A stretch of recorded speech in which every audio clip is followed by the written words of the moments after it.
Hi guys, get ready with me to go to school. So I'm putting my ID because I cannot enter the campus if I don't have my ID. So yeah, fix. Ta-da! So I'm going to put my lipstick. I'm using Auto and I forgot the shade. And you know what? Wala na siya sulod. I mean like little bit na siya. And yeah, I'm still using it. Okay, why not, diba? So putting some perfume. And yeah, I'm gonna get. So, Ma'am Marian said something to us. I think one of the scariest and things then about it's this so existence can be wondering if you're on the right path, and wondering if you're making like, the right choices.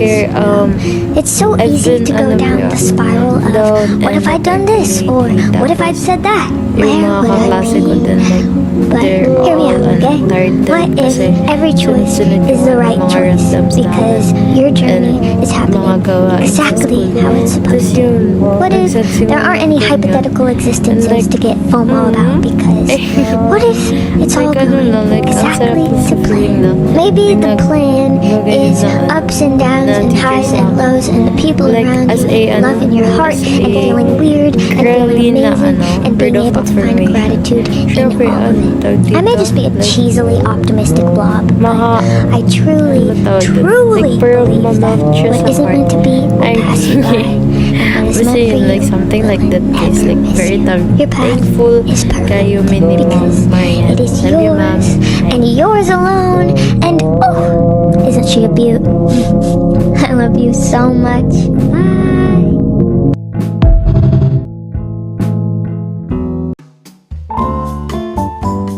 So yeah guys, time check 8:28 a.m. So yeah, fix.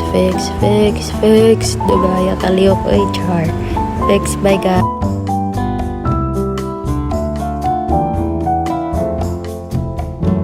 So yeah, nakasakay na si Ante Ogoan motor and then patulong na sa school. And mura ko kasakay roller coaster ani.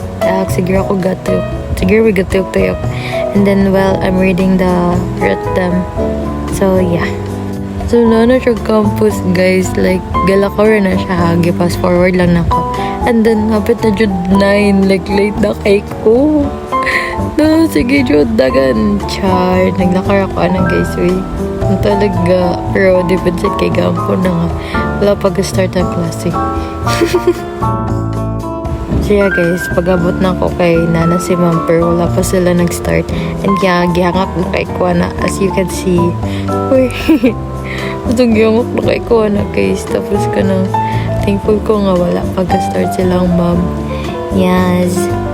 Then kabalo mo guys, ganahan ko sa teacher pa naman sa park ko. Wala lang, butan si ma'am. Yes. So yeah, nagbasa ako grat damana na mo guys.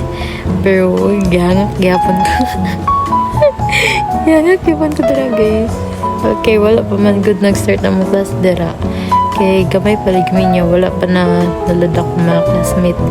So yeah.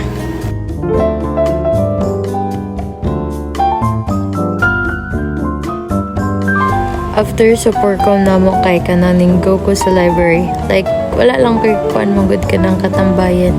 So, yeah. So, mag-log in kay para wala lang, log in lang before you enter the library jud. So, yeah, naglingkod na ko guys. And then, I love the spot here because I don't need to go up to there sa second floor. Kay nana siya studying area here sa baba. So yeah.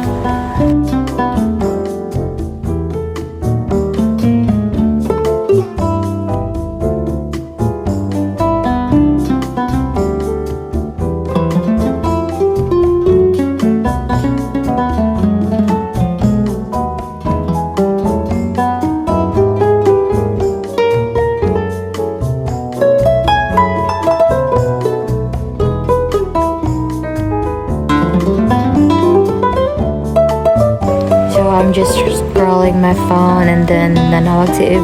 So, magawas lang sa library guys kaya mag-lunch daw mini Evany and then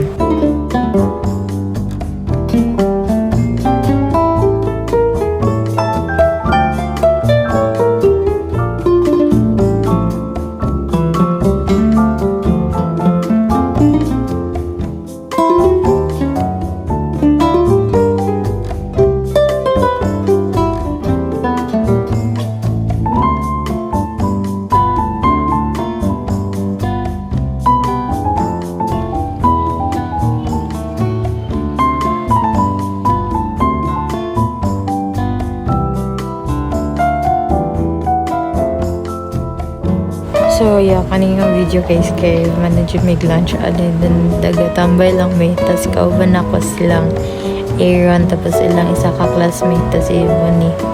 Siya tabuyan kasi Aaron guys like nahurot na ako ang ano niya. Nahurot na ako ang energy kid. Grabe ka dal-dal de Aaron. Ay Ay guys kay siya naman og ka tabian. And then, masulod namin sa campus. Pabalik namin sa campus, Tapos, nakita na ko silang Julie and si Nicole. Then, nagsabay na lang kami. So, kanina nga time kay Kuan ka ng gibian or minimum activity. Tapos, maro to guys. Bye!